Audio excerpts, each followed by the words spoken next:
In western India, there is a land of smiling people, of hard toil in the fields, of strange and lovely festivals. First, at dawn, we see the farmer's wife grinding corn on a wheel of the most ancient design, while her son leads out the cattle to the fields past the great banyan tree.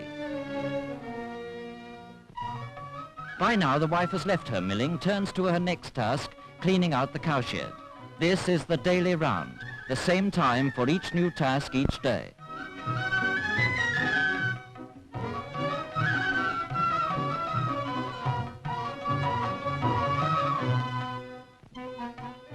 The early morning work over, she invites the blessings of the gods on her farmhouse by chalking an auspicious design on the ground. The farmer himself takes out the bullocks to harness them.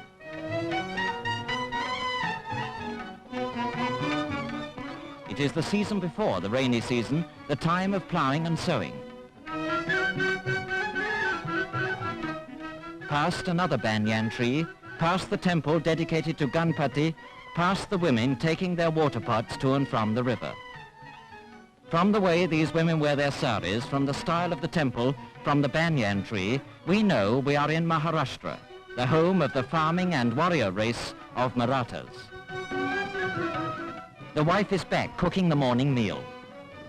Part of the art of making it well is this patting it from hand to hand before throwing it on the warm pan.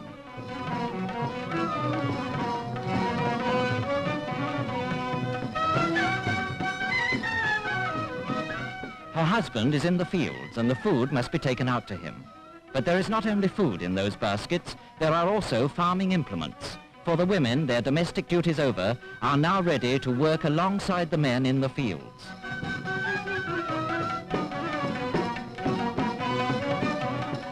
It is the dry season and the farmer is working at the well.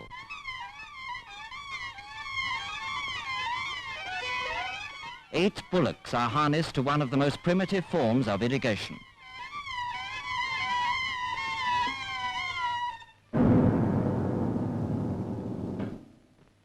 And now, when the sun is almost overhead, a meal to restore the farmer and to prepare the wife for her change from housewife to farmhand.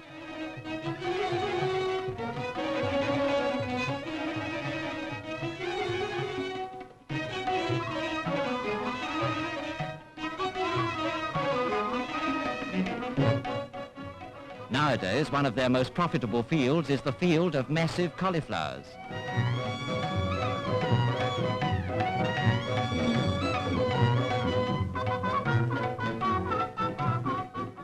It is the job of the women to collect them.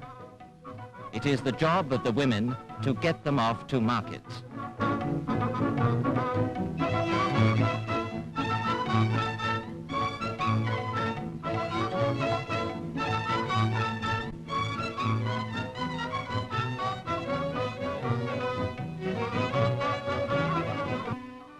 The season of ploughing. The draft animals in this part of the world are always bullocks. Their slow gait and the hard soil make the work heavy.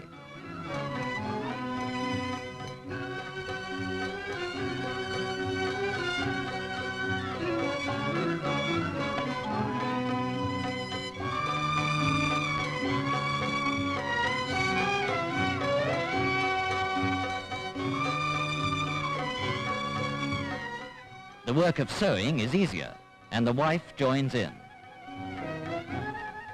Now, the anxious days of watching for the monsoon rains are over. The rains have come, and the corn, their staple crop, called jwari, springs tall and fruitful out of the Maharashtrian earth. This is the corn the farmer's wife was grinding in the morning. Here, it's a far commoner food than rice.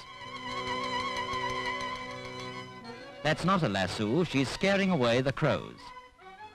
It is late September, harvest time, and the rains have definitely stopped. The entire family climbs onto the bullock cart to go out to the fields for the reaping.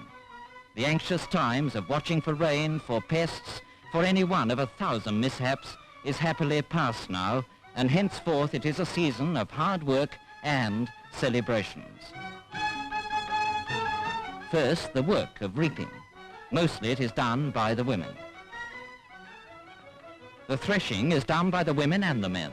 The farmer drives his bullocks round and round, plodding over the corn. Another man crouches close behind him, pushing the corn back under the bullock's hooves.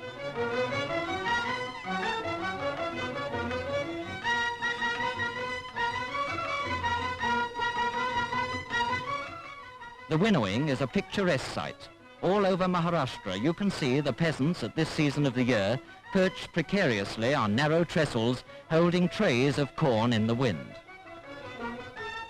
The harvest is in, so now to the corn ceremony of Thanksgiving. The farmer throws red kumkum, which brings good luck on the pile of corn. Then a coconut, the food of the gods, is broken and the pieces cast on the corn. And now the dedication. The women's foreheads are marked with the red kumkum.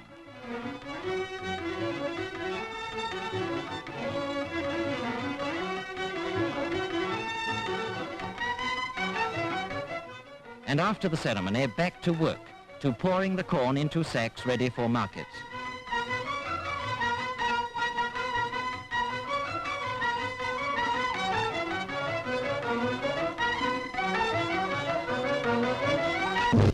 It is November, an auspicious month for marriages.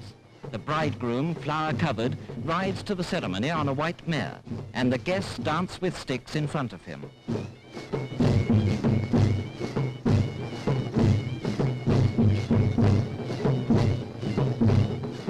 They do a fighting dance in front of him, with sticks for swords and shields held aloft. The women bring their wedding presents, silks, brocades, sweetmeats in brass trays. And by the banana plant, the bridegroom dismounts to enter the tent where the guests are assembling. The priest recites, the guests throw rice on the bride and bridegroom. Now the pair have walked their 7 times round. Until this is done, the marriage is not complete, and a woman relative blesses them with rice.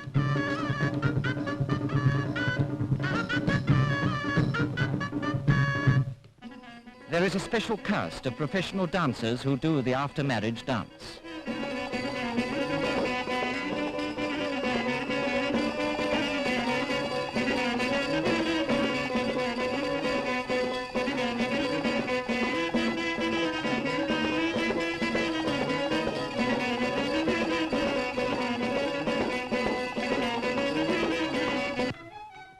Another after-harvest celebration is the fair. Almost as exciting as they go off on their decorated bullock carts, the wife protests, according to tradition, against taking her own husband's hand in public.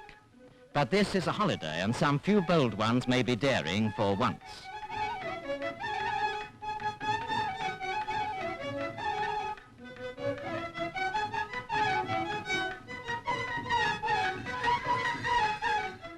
Hundreds of years ago, these families would have looked the same, galloping their bullocks along the country road.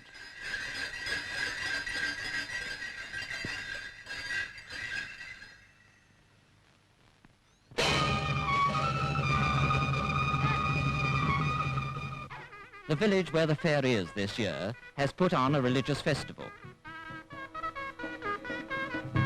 The farmer buys flowers from the priest as an offering to the god.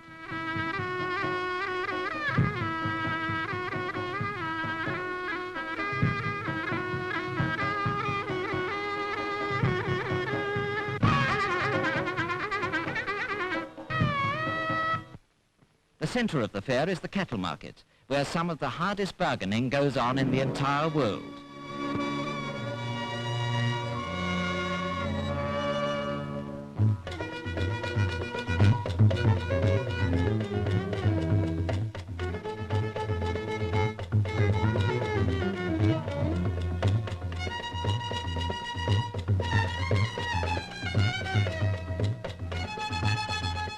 Every local entertainment is there. Roundabouts for the children. A physical display by the local regiment of Maratha soldiers. For these people never forget they are first and foremost a martial people. There is always a wrestling match, and every member of the crowd knows every trick.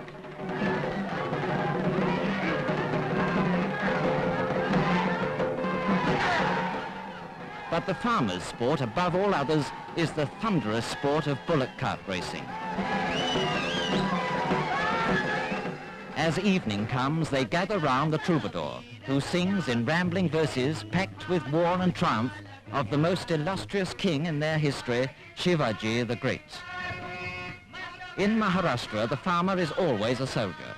These 20th century soldiers are dressed in khaki, but their ceremonial of departure is the same as it was in Shivaji's great days. He bends down to touch the feet of his elders always before departing. The spirit of the great Shivaji is still in these men, and this is as typical a scene in this fascinating country as the scenes in the fields, at the well, or at the wedding ceremony. And this is a typical song. Oh, you lion-hearted Marathas, never know fear, as your forefathers never knew fear. A typical song and a typical scene in the land of the plowshare and the sword.